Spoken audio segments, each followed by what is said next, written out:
Assalamualaikum warahmatullahi wabarakatuh. Jumpa lagi bersama saya Abdullah yang paling ganteng dan sangat memprihatinkan. Seperti biasa, saya mau berbagi ilmu dan berbagi cerita ya. Ilmu yang saya bagikan adalah hari ini tentang jengkol ya. Semua orang tahu yang namanya jengkol ya. Jengkol adalah makanan yang buat lauk ya, makan nasi ya. Dia sejenis sayur tapi seperti lauk ya, seperti itu ya, jengkol namanya ya. Jengkol ini rasanya sangat enak, empuk dan enak ya jengkol ini. Akan tetapi jengkol ini juga ada efek sampingnya ya bagi yang memakannya ya. Apa kalian sudah tahu efek sampingnya apa memakan jengkol? Saya sudah meneliti dan uji coba tentang jengkol ya.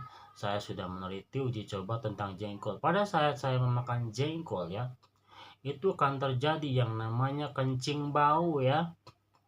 Apabila kita kencing, maka air kencing kita itu bau jengkol.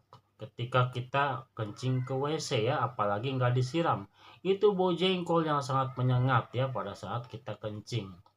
Begitu juga pada saat kita berak, beraknya juga bau jengkol ya. Seperti itulah reaksi efek samping dari memakan jengkol ya. Kencingnya bau jengkol, beraknya bau jengkol, seperti itu ya. Dan juga bau mulut kita juga bau jengkol ya.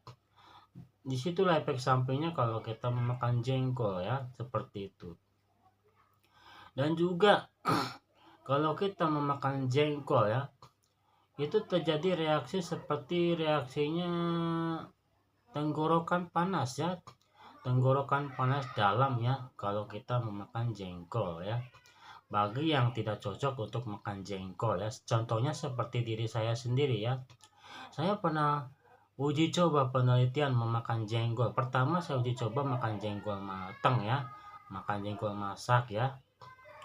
Disitulah saya makan jengkol masak. Jadi pada saat saya memakan jengkol masak, itu terjadi beberapa reaksi ya. Pertama, tenggorokan saya sakit, panas, dan juga kadang perut terasa panas seperti itu ya. Dan juga di mulut terasa nggak enak rasanya seperti itu makan jengkol masak. Dan juga memakan jengkol mentah ya.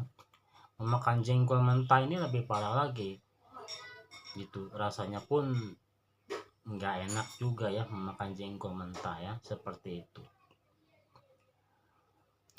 Jengkol ini bisa bisa dimasak dengan disemur jengkol, bisa direbus atau dikukus. Jengkol ini macam-macam bentuk masaknya ya. Jengkol ini memang halal, jengkol ini halal ya memang. Tapi ada juga sebagian mengatakan jengkol ini makruh gitu ya. Boleh dimakan dan juga boleh tidak ya. Sesuai ekonomi kita. Kalau ekonomi kita rendah, ekonomi tingkat paling bawah, boleh kita lah makan jengkol ya. Karena kita pada saat makan gak ada lauk sama sekali ya. Tempe gak ada, tahu gak ada, jadi adanya jengkol. Ya udah terpaksa kita makan jengkol ya. Buat gak apa-apa ya, buat untuk bertahan hidup ya, kita makan jengkol sehari-hari ya.